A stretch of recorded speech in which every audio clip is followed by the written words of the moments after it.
Vérissure, le numéro 1 des alarmes en France. Rendez-vous sur vérissure.fr pour votre demande de devis gratuit. Vérissure présente. Sud Radio, le numérique pour tous, Vanessa Pérez. Bonjour et bienvenue dans ce nouveau numéro du numérique pour tous. J'espère que vous allez bien et que vous passez un bon week-end. Et aujourd'hui, on va tenter d'y voir un peu plus clair dans la question de l'énergie et du climat. Et oui, plus le problème est technique, plus les malentendus sont fréquents. Alors, comment mettre en place des solutions qui évitent de transformer nos rêves de paradis énergétique en enfer? Y a-t-il vraiment plus de catastrophes naturelles qu'avant? Et peut-on encore changer le cours des choses en termes de réchauffement climatique? C'est ce que nous vous ferons découvrir avec nos invités. Le numérique pour tous, spécial crise énergétique, c'est parti et c'est tout de suite sur Sud Radio. Sud Radio, le numérique pour tous, Vanessa Pérez. Et aujourd'hui, un numérique pour tous spécial crise énergétique. Et pour en parler, j'ai le plaisir d'accueillir une figure emblématique dès lors que l'on parle du climat, puisqu'il s'agit de Louis Baudin. Louis, on voit régulièrement sur TF1 et une radio concurrente et néanmoins amie, mais vous êtes surtout météorologiste. Et oui, merci beaucoup d'être parmi nous parce que vous êtes levé très très tôt. Merci, bonjour. Bonjour. Alors, bon, Louis, pas une semaine où nos journaux télévisés ne se font l'écho d'une catastrophe climatique, que ce soit les ouragans cet été en Corse, ou les inondations au Pakistan, ou encore les montées extrêmes de température en France, ou dans certains déserts outre-Atlantique. J'ai envie de vous demander, est-ce qu'on médiatise davantage les phénomènes naturels, ou en fait, ils sont de tout temps ? Alors, ils sont déjà de tout temps et c'est vrai qu'on les médiatise énormément aujourd'hui. Alors, pour plusieurs raisons. D'abord parce qu'on les prévoit un petit peu mieux, on les anticipe un peu mieux, donc c'est bien de prévenir. Ça nous protège un peu, même si malheureusement les phénomènes les plus violents peuvent être encore dévastateurs. Et puis, il y a aussi évidemment un effet de médiatisation à outrance qui nous donne l'impression que d'un seul coup, ils ont explosé et qu'il y en a beaucoup plus, alors que non. Je rappelle que depuis que la météorologie est à cette configuration, avec une Terre qui a cette position et cette position des continents sur la Terre, eh bien, on a eu des phénomènes météorologiques toujours extrêmes à un moment ou à un autre. Et je dirais même qu'on a besoin de ces phénomènes pour garder cet équilibre thermique qui est assez magique, qui existe sur Terre et qui a permis à la vie de se développer et à nous d'être ici. Mais j'ai envie de vous demander, est-ce que la situation est anormale? Est-ce qu'on peut la qualifier d'anormale? Elle peut être parfois anormale. Les excès de chaleur de cet été, par exemple, ont été anormaux. C'est quelque chose évidemment d'inhabituel, heureusement, mais en même temps, c'est pas ça qui doit nous inquiéter, si je puis dire. Ça peut paraître un peu provocateur. Non, ce qui doit nous inquiéter, c'est la montée régulière de cette température, ce qu'on appelle le réchauffement. C'est la petite musique de fond. C'est celle qui, de mois en mois, nous dit « Ah bah tiens, la moyenne est encore un peu plus élevée que celle de l'an dernier, est un peu plus élevée. » C'est ça qui doit nous inquiéter, pas les événements particuliers, parce que évidemment, quand il va faire très froid, et ça va arriver à un moment ou à un autre en France ou dans une autre partie du monde, les plus récalcitrants ou ceux qui doutent encore pourront dire bah alors il est où votre réchauffement? Non, la question elle est plus là. La question c'est qu'il y a indéniablement de mois en mois, d'année en année, une température qui bouge et qui monte en permanence et elle doit nous inquiéter. C'est elle qui doit nous permettre ou nous aider à changer de paradigme. Alors très très concrètement, il y a plein de choses dans notre environnement qui vont s'amplifier, des conséquences sur les terroirs, sur l'alimentation, etc. Vous qui voyez vraiment et qui avez une vision panoramique, donnez-nous quelques exemples qu'on ne soupçonne pas aujourd'hui qui vont être exponentiels dans quelques années. Là, par exemple, si on reste en France, les agriculteurs le savent, eux qui pratiquent cette météorologie au quotidien, qui moissonnent à des périodes un peu différentes, qu'ils plantent à des périodes un peu différentes, souvent un peu plus tôt, parce qu'effectivement, les hivers sont globalement un petit peu moins rigoureux, ou pas forcément, ou en tout cas durent un peu moins longtemps. Les vignes, ça, c'est indéniable. Maintenant, on vendange quasiment avec un mois d'avance, entre 15 jours et un mois d'avance. Ça, c'est l'expression du réchauffement. Ça, c'est pour la France, où les conséquences sont quand même pas encore dramatiques. Mais il y a d'autres parties du monde où maintenant sont des sécheresses. C'est-à-dire que les périodes d'alluvion, les périodes où on a des précipitations abondantes, je pense à toute la ceinture centrale de l'Afrique, où effectivement, il y avait un équilibre entre ces périodes très sèches et les périodes humides, et ça n'existe plus. C'est-à-dire que les périodes sèches sont beaucoup trop longues pour permettre aux périodes humides d'avoir une agriculture qui se développe et donc d'engranger un peu de nourriture pour les périodes sèches. Ce déséquilibre-là est en train d'arriver, ce qui veut dire qu'on a des situations de famine qu'on ne connaissait pas encore il y a 10 ou 20 ans. Et donc 2030-2050, même si c'est de la science-fiction, il y a vraiment des phénomènes dramatiques qui risquent de se réaliser, genre des migrations de population pour aller trouver de l'alimentation ailleurs. Ça, c'est pas de la science-fiction? Alors ça, c'est pas de la science-fiction, en espérant que notre humanisme compense tout ça. C'est-à-dire que petit à petit, on se rend bien compte de cette injustice climatique qui existe sur Terre, au-delà du réchauffement global, c'est que les conséquences ne seront pas les mêmes partout, au même moment et avec la même intensité. Donc c'est à nous de corriger ces excès-là et de permettre à chacun de retrouver une vie un peu plus agréable ou un peu plus normale. Je rappelle quand même qu'encore aujourd'hui, avant justement toutes ces dérives, qui j'espère n'arriveront pas, il y a quand même 950 millions de personnes qui ne mangent pas à leur faim sur Terre. N'oublions pas ça, c'est déjà aujourd'hui. Tout à fait. Alors, tout le monde est informé, enfin que la maison brûle, tout le monde est au courant, mais est-ce que vous avez l'impression qu'on se pose vraiment les bonnes questions? Alors, on se pose les bonnes questions. Après, est-ce qu'on agit bien? Est-ce qu'on le fait suffisamment? Est-ce qu'on le fait partout ensemble? Parce que c'est tout ça qui est nécessaire aujourd'hui. Mais oui, on en a tous conscience. Et dans tous les pays dits développés qui peuvent un peu agir, il n'y a pas une journée sans qu'il y ait 10, 20, 30, 100 initiatives. Alors avec plus ou moins d'intensité, plus ou moins d'efficacité. Mais en tout cas, oui, le virage est pris. En revanche, ce qui n'est pas encore fait, c'est qu'on doit atteindre une dimension mondiale.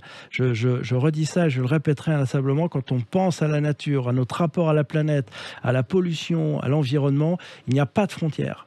Les animaux, la biodiversité, les nuages, les courants marins n'ont pas de frontières. La frontière est une notion humaine. Donc bien réfléchir à l'évolution de nos terres, c'est enlever les frontières. Donc ça veut dire tous ensemble. C'est l'humanité qui doit travailler collectivement. Alors venons-en au numérique, on est tous connectés et on sait que ça consomme pas mal de kilowattheures. Ouais. Les data centers sont en train de chauffer. C'est une véritable menace où là aussi on peut peut-être réfléchir en prenant le problème à la source et revoir un petit peu la façon dont fonctionnent tous les éléments technologiques qu'on met en place. Exactement. Moi je crois à la science et à la technique, c'est-à-dire c'est vraiment par le haut que l'on sortira. Donc c'est en continuant à accumuler du savoir, donc des solutions techniques, et des solutions techniques qui, évidemment, avec le contexte d'aujourd'hui, doivent répondre à cette exigence de moins de chaleur, moins d'énergie, moins de CO2, mais on progresse tellement vite sur cette connaissance que oui, on arrivera à relever ce challenge, c'est certain. Le challenge, il n'est pas technique, moi j'en suis convaincu, parce que là, on va très vite et qu'on trouve les solutions à tout. L'exemple de l'informatique, vous allez voir que très vite, on va beaucoup moins consommer, on va savoir le faire, parce que jusqu'à présent, ce n'était pas la priorité. Donc, il fallait simplement résoudre un problème technique de plus grande capacité, plus grande intégration, Non, aujourd'hui, il y a tous ces paramètres-là, plus... Ah oui, mais il faut qu'on consomme moins d'énergie et qu'on soit beaucoup plus vertueux en matière de CO2. Eh bien, on va relever le défi.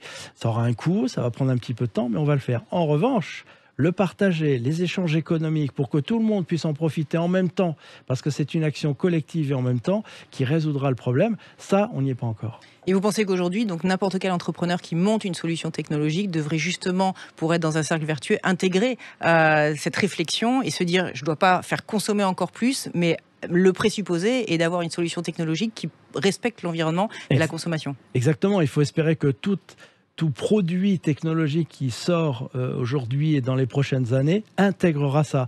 Mais moi, ce que je découvre, je connais un peu le milieu automobile, ça y est, les constructeurs, en 10-15 ans, ont réussi à s'adapter. Et puis, ils s'adapteront encore. Peut-être que l'électrique d'aujourd'hui n'est pas la solution définitive.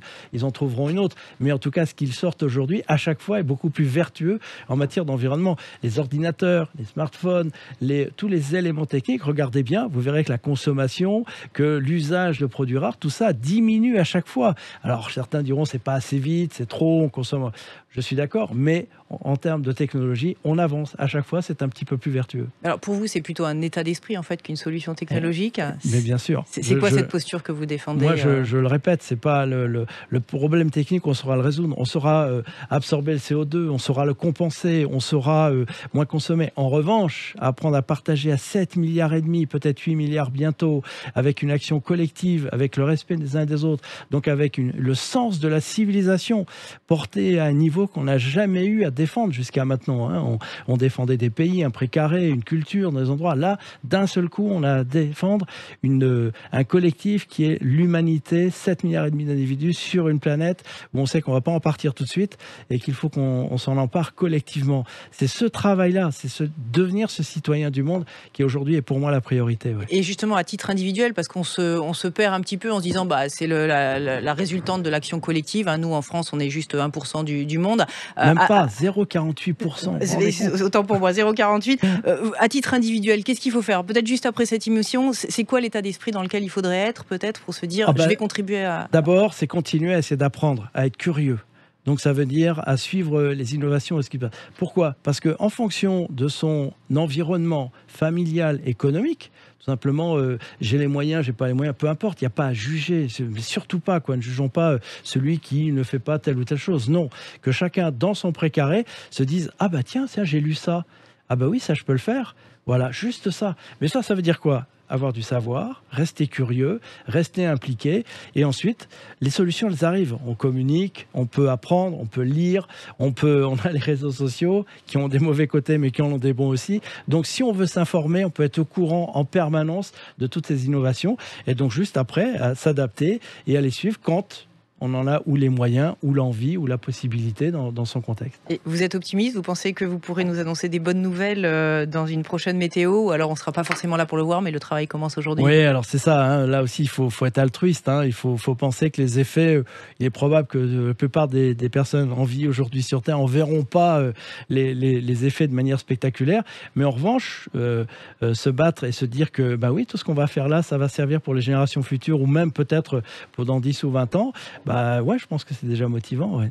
Merci Louis, c'était un plaisir de vous recevoir. On va rester sur cette note optimiste. Restez avec nous sur Sud Radio. Dans quelques instants, des solutions très concrètes pour contribuer à alléger vos factures d'électricité en utilisant mieux le numérique. Le numérique pour tous, ça continue et c'est dans quelques instants. Vérissure, le numéro 1 des alarmes en France. Rendez-vous sur vérissure.fr pour votre demande de devis gratuit. Vérissure présente Sud Radio, le numérique pour tous, Vanessa Pérez. Et aujourd'hui, un numérique pour tous spécial crise énergétique. Et pour en parler, j'ai le plaisir de recevoir une entreprise militante. C'est pas moi qui le dis, hein, c'est ainsi qu'elle se définit.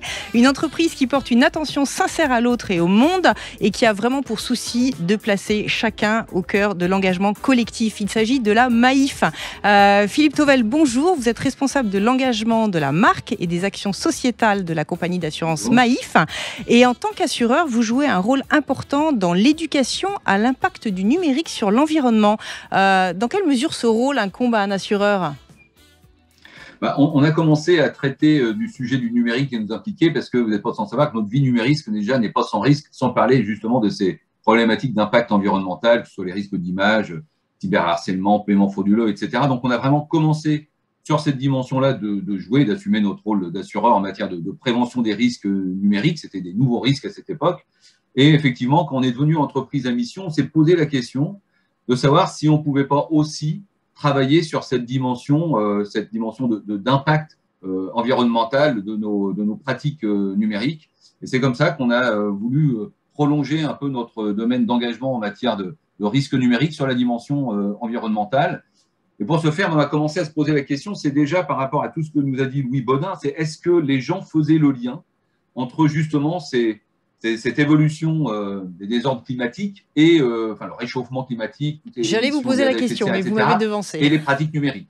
Voilà. Et donc, c'est comme ça qu'on a créé, on a lancé une étude pour essayer de mieux comprendre justement d'où partaient les différents publics par rapport à ces problématiques-là. Et on s'est rendu compte qu'il y avait effectivement une bonne nouvelle, c'est-à-dire que les gens sont effectivement de plus en plus sensibles. Hein, il n'y a plus de contestation sur ces évolutions climatiques. Par contre, effectivement, ils ne savent pas forcément comment s'y prendre pour intégrer dans leurs usages numériques des meilleurs comportements. Alors justement, hein, pour accompagner les citoyens, vous avez mis en place un village numérique et éthique qui va être itinérant à travers toute la France dans les mois qui viennent et qui sont destinés aux citoyens. En quoi ça consiste concrètement ce numérique tour, on va dire, et qui est en plus éthique?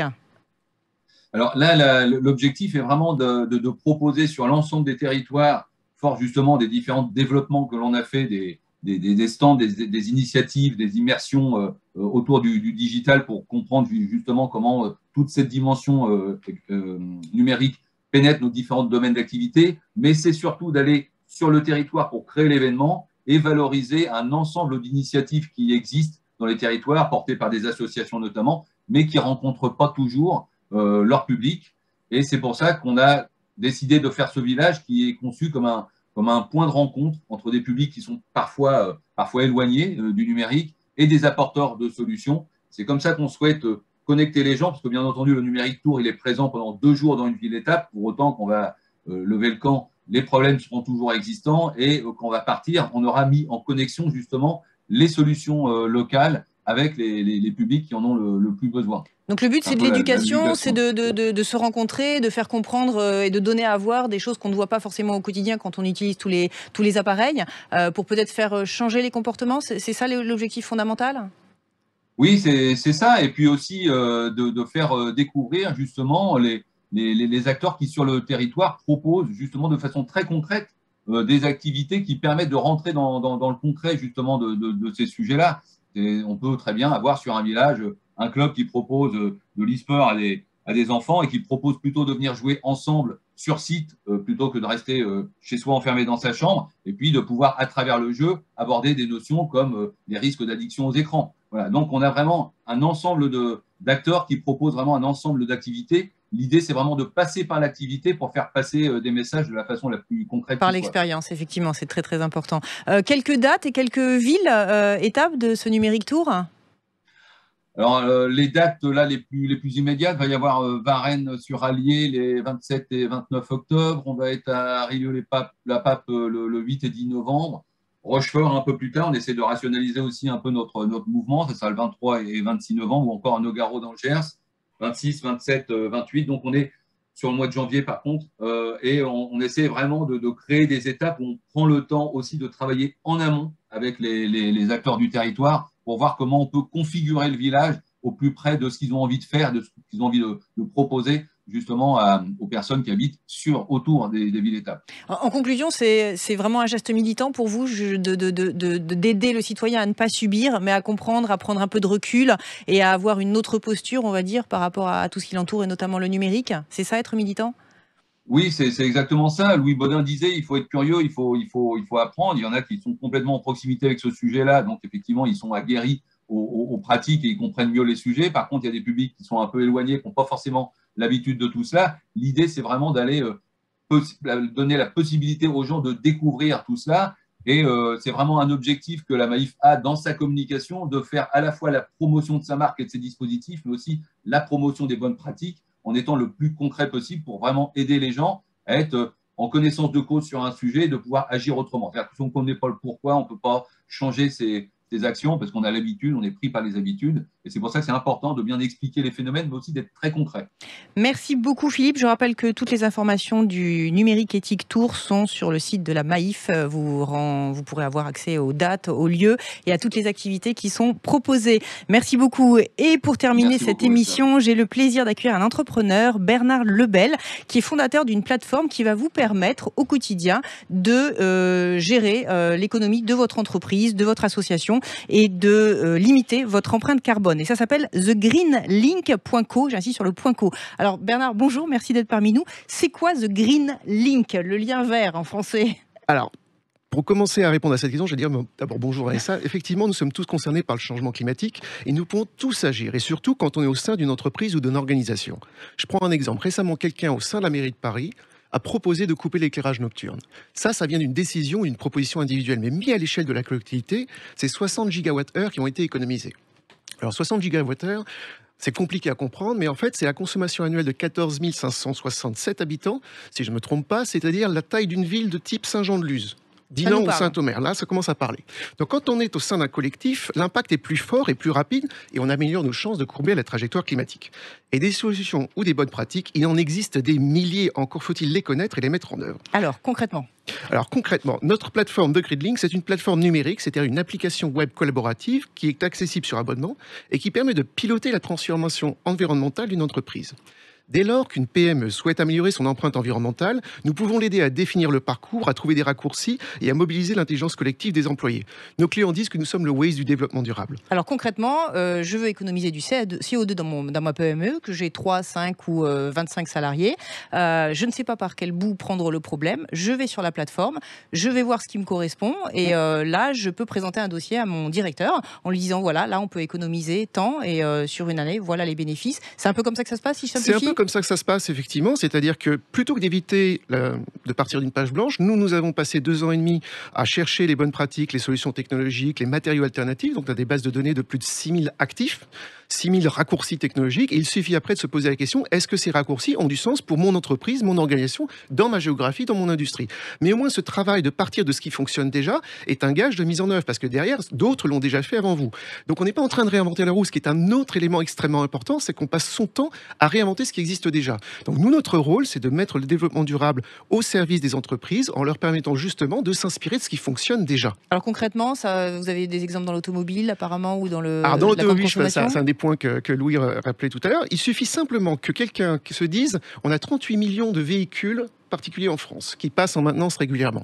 Si quelqu'un se dit, je vais prendre un bioplastique, au lieu du plastique à usage unique, lorsqu'il s'agit de protéger le volant et le siège, c'est 34,7 000 tonnes de plastique en moins chaque année. Donc dès qu'on est en situation, je dirais, professionnelle, organisationnelle, on a la capacité d'agir et il y a plein de petites choses. Il faut arrêter de croire à cette espèce de baguette magique qui va tout résoudre. Non, c'est la somme de toutes les actions individuelles, mais pas au sein de son unicité en tant qu'individu, au sein de son rôle dans le collectif, parce qu'à ce moment-là, on met le collectif en action et là, la puissance, elle est démultipliée. L'impact est beaucoup plus fort. Pour les plastiques, vous en parliez, vous avez aussi des clients dans le domaine de la cosmétique qui consomment énormément de bouteilles plastiques.